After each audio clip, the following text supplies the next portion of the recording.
Plus de 545 milliards de dollars. C'est la valeur totale du cloud computing en 2022. Et cette valeur est estimée aller à plus de 1,5 trillion de dollars d'ici 2030. Mais ce que nous constatons aujourd'hui, c'est que ce sont les géants comme Amazon Web Services, Google Cloud Platform, Microsoft Azure qui gèrent ce domaine du cloud computing.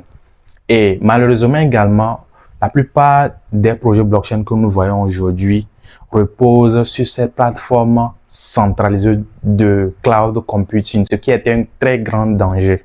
Alors, quelles sont les solutions que la blockchain est en train d'offrir dans le domaine du cloud computing? Quels sont les projets blockchain aujourd'hui qui sont en train de réinventer la roue, si on peut le dire, et l'opportunité qui se cache derrière ces projets-là à ne pas louper. Je vous dis tout dans cette vidéo. Et bien avant de commencer, n'hésitez pas à liker cette vidéo et à vous abonner à la chaîne si ce n'est pas encore fait. Si c'est bon, alors on commence. Tout d'abord, c'est quoi le cloud computing? C'est tout simplement au fait des services aujourd'hui qui sont liés à la gestion des données, au stockage des données, à la gestion des communications des données. C'est-à-dire aujourd'hui, le cloud computing permet aux entreprises de pouvoir gérer leurs données, même si eux-mêmes ils n'ont pas la matière pour stocker ces données-là chez eux, mais de pouvoir le faire à distance, n'importe où ils sont, pouvoir avoir accès à ces données-là et pouvoir exécuter ces données-là partout où ils sont dans le monde. Et les services de cloud computing aujourd'hui permettent à d'autres entreprises de pouvoir exécuter cela en leur fournissant le réseau nécessaire, le matériel nécessaire pour pouvoir le faire. Parce qu'aujourd'hui, les services de cloud computing, eux, ils ont déjà la ressource et les entreprises viennent juste utiliser et paient selon ce qu'ils utilisent. Par exemple, aujourd'hui, avec l'arrivée de ChatGPT aujourd'hui est en train d'utiliser le cloud computing de Microsoft Azure pour pouvoir exécuter les données. Parce que les requêtes que nous faisons à ChatGPT, il faut vraiment des ressources nécessaires pour que ChatGPT puisse nous répondre. Les Netflix que nous regardons aujourd'hui, c'est grâce au service de cloud computing. Sinon, Netflix ne va pas suivre. Souvent même, vous allez constater que Netflix, par exemple, ou bien d'autres plateformes comme Twitter, ou bien les plateformes que vous connaissez aujourd'hui, tombent en panne. On va dire que c'est à cause du fait que leur fournisseur de cloud a eu un problème ou bien ils ont un problème de service et consort. Donc, pour dire qu'aujourd'hui, les services de cloud font assez de choses dans la gestion des données, dans l'exécution des données. Mais le problème avec le cloud computing aujourd'hui, et comme je le disais en introduction, c'est qu'il est concentré dans la main de quelques géants aujourd'hui. C'est centralisé.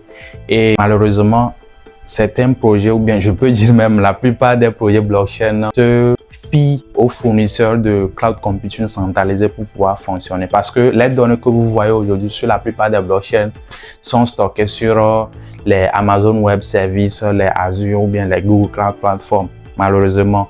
Or, ça représente aujourd'hui un grand danger du moment où ces plateformes centralisées de cloud computing là peuvent décider aujourd'hui de shut down ces blockchains là ou bien d'arrêter même de fournir des services à ces blockchains là. Que deviendront ces blockchains là? Donc il faut des solutions décentralisées de cloud computing.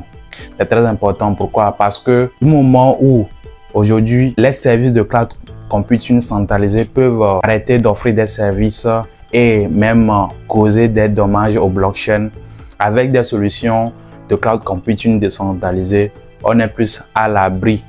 Parce que même si il y a une partie qui ne fonctionne pas, d'autres parties pourront fonctionner et la blockchain en elle-même pourra continuer de survivre tranquillement par rapport à ça. Ça, c'est la première raison.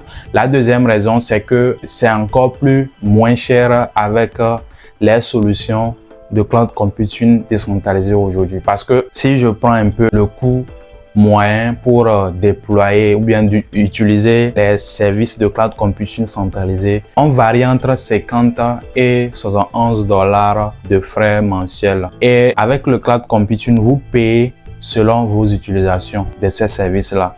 Donc, 111 dollars par utilisation, c'est beaucoup parce que Si vous exécutez assez de données, vous stockez assez de données, c'est en fonction de ça que vous serez facturé. Il y a des entreprises aujourd'hui qui paient des millions pour pouvoir utiliser ces services centralisés-là. Donc, d'un point de vue coût aujourd'hui, avec les solutions décentralisées de cloud computing, je pense que le coût est plus ou moins cher.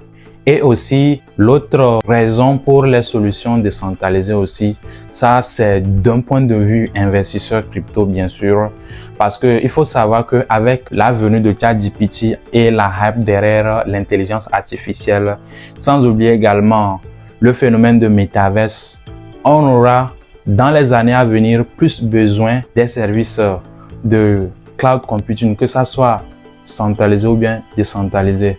Mais avec cette hype-là, si les gens comprennent qu'aujourd'hui, dans le domaine de l'intelligence artificielle, on a besoin des services de cloud computing pour pouvoir exécuter les langages que nous voyons aujourd'hui là, les requêtes que nous faisons au niveau des outils d'intelligence artificielle là. Les investisseurs, bien évidemment, vont chercher maintenant à se tourner vers des solutions qu'offre la blockchain, et ça peut être intéressant pour les projets qui sont dans ce secteur-là. Donc, il y a une grosse opportunité vis-à-vis des projets qui sont spécialisés dans le cloud computing.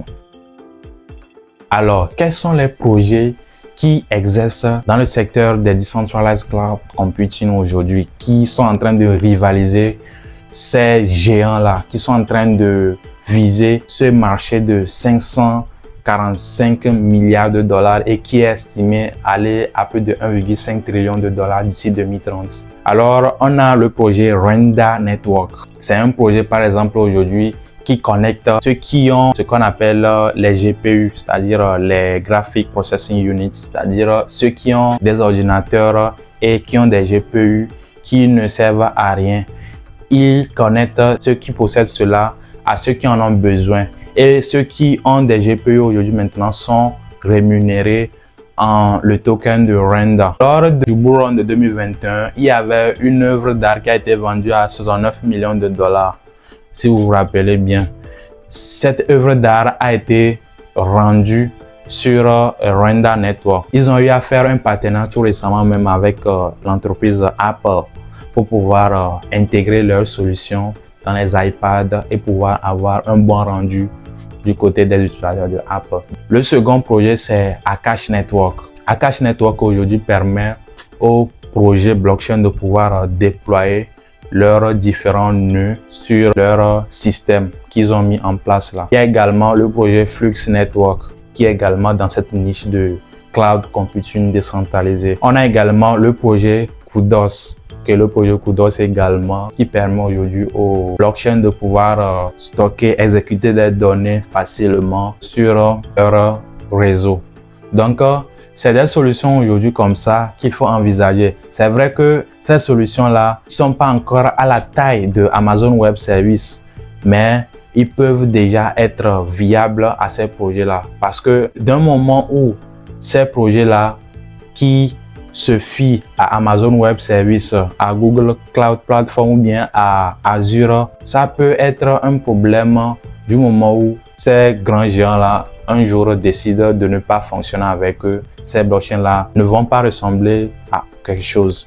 Donc, ces solutions blockchain aujourd'hui là sont très importantes du côté décentralisation et du côté aussi coût d'exécution.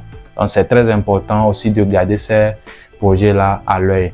Et l'autre chose aussi, c'est que, comme je le disais, avec l'explosion de l'AI et surtout avec la hype de la métaverse aussi, ça peut être aussi une bonne niche aussi à observer de près. Parce que plus on va avancer, plus on aura besoin de ressources en computing pour pouvoir exécuter les données plus rapidement.